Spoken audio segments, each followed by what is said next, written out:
आपको एक खुशखबरी सुनाने आया हूँ। आपके बेटे की एक बहुत अच्छी कंपनी में नौकरी लग गई है। अब आपको नारियल पानी बेचने की जरूरत नहीं पड़ेगी। मैं अकेला ही घर को संभाल लूंगा। ये तो बहुत अच्छी खुशखबरी है। अब बस तेरे लिए एक अच्छी सी बहू और मिल जाए, मेरा जीवन सफल हो जाएगा। ये सोचकर लीलावती रोहित के लिए अच्छी सी लड़की ढूंढने लग जाती है। जिसके बाद पंडित एक मोहिनी नाम की लड़की का रिश्ता लेकर आता है। जब लीलावती मोहिनी की तस्वीर देखती है तो वो पंडित से अपने बेटे रोहित का रिश्ता मोहिनी से तय कर देती है और कुछ ही दिन में मोहिनी और रोहित की शादी करके मोहिनी को अपने घर ले आती है। जिसके बाद मोहिनी धीरे धीरे घर की सभी जिम्मेदारियों को समझने लगती है। ऐसे ही कुछ साल बीत जाते हैं और अब मोहिनी को एक प्यारा सा बेटा भी हो जाता है जिसका नाम वो कार्तिक रखती है।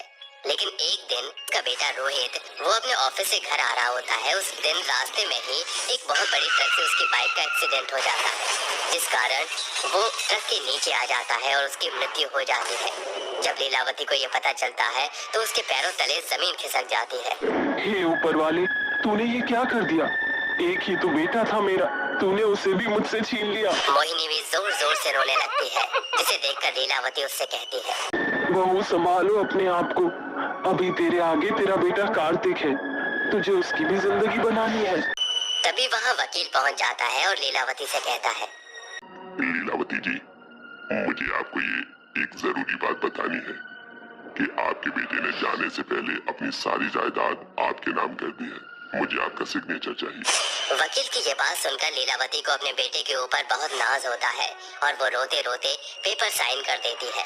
लेकिन ये बात मोहिनी के दिमाग में खटक जाती है और वो अपने मन ही मन सोचती है, रोहित जी ऐसा कैसे कर सकते हैं? क्या उन्हें अपनी पत्नी और बेटे की कोई परवाह नहीं थी? उन्होंने सारी जायदाद इस बुढ़िया के नाम क्यों की? चाहे कुछ भी हो जाए, मैं सारी जायदाद इस बुढ़िया को हड़पने नहीं दूंगी। उस दिन के बाद से मोहिनी लीलावती को बहुत ज्यादा परेशान करने लगती है। कभी घर के सारे काम उससे करवाती तो कभी उसके ऊपर जोर जोर से चिल्लाती। एक दिन उसने सारी हदें पार कर दी और लीलावती को रात के समय बेहोशी की दवाई खिलाकर प्रॉपर्टी के पेपर पर उसका अंगूठा ले लिया। जिसके बाद उसने अगले दिन सुबह लीलावती से कहा, ए बुढ़िया, अब ये प्रॉपर्टी मेरी है और इस घर के ऊपर सिर्फ और सिर्फ मेरा हक है। आज के बाद तू इस घर में नहीं रह सकती। जा अपना बोरिया बिस्तर उठा और यहाँ से दफा हो जा। बेटी, मैं तेरे आगे हाथ जोड़ती हूँ, मेरे ऊपर ऐसा जुल्म ना कर। मैं इस घर में एक कोने में रह लूंगी। अगर तूने मुझे घर से बाहर निकाला तो मैं कहाँ भटकूंगी? देख बुढ़िया, मेरे पास तेरे रहने के लिए कोई जगह नहीं है। अगर तुझे रहना ही है तो तुझे मैं बगीचा दान कर रही हूँ और उस बगीचे में एक झोपड़ी बनवा देती हूँ, उसमें रह लियो। मोहिनी बगीचे में एक झोपड़ी बनवा देती है जिसके बाद बेचारी लीलावती झोपड़ी में रहने लगती है।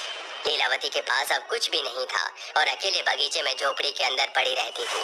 अब उसके पास खाने के लिए भी कुछ नहीं था जिसकी वजह से उसने अपने बगीचे के अंदर नारियल पानी की खेती करना शुरू कर दिया। कई दिनों तक उसे बाहर जाकर भीख मांगकर अपना गुजारा करना पड़ा।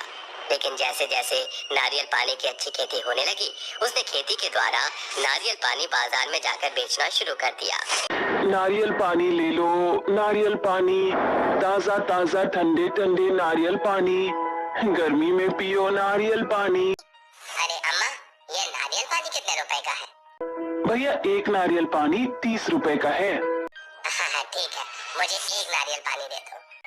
लीलावती नारियल पानी उस आदमी को दे देती है जिसके बाद वो उसे 30 रुपए दे देता है। ऐसे ही दिन भर वो कई सारे नारियल पानी बेचती है और उसकी अच्छी खासी कमाई हो जाती है। अरे वाह, आज तो मैंने सही पैसे कमा लिए। ऊपर वाला जब भी देता है छप्पर फाड़ कर देता है। ये सोचकर वो शाम होते होते वापस अपनी झोपड़ी में आ जाती है और खाना खाकर सो जाती है।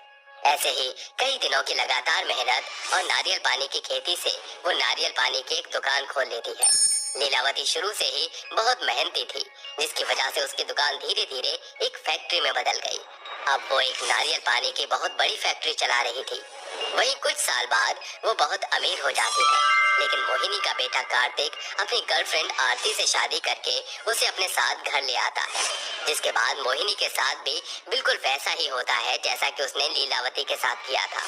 एक दिन कार्तिक और आरती मोहिनी को जायदाद से अलग कर देते हैं और उसे घर से धक्के मारकर निकाल देते हैं। बेटा, मैं तुम्हारी माँ हूँ, तुम मेरे साथ ऐसा कैसे कर सकते हो? मैंने अपना पेट काट काट कर तुम्हें पाला है और तुम्हें जरा भी शर्म नहीं आई ऐसे करते हुए। अरे सासू माँ, आप ये कैसे भूल सकती हो कि अब आपका बेटा नहीं, मेरा पति है। अब वो सिर्फ और सिर्फ मेरे इशारों पर ही चलेगा। अपना बोरिया बिस्तर उठाओ और यहाँ से चलती बनो। आरती और कार्तिक मोहिनी को घर से बाहर निकाल देते हैं। बेचारी मोहिनी दर दर की ठोकर खाने लगती है और सड़कों पर भीख मांगने लगती है। एक दिन वो भूखी प्यासी सड़क के एक किनारे पर पड़ी थी। तभी उसकी नजर मंदिर की तरफ पड़ती है, जहाँ पर एक बूढ़ी औरत गरीब लोगों में खाना बांट रही थी। बहुत जोरों से भूख लगी है, कुछ खाने को नहीं है।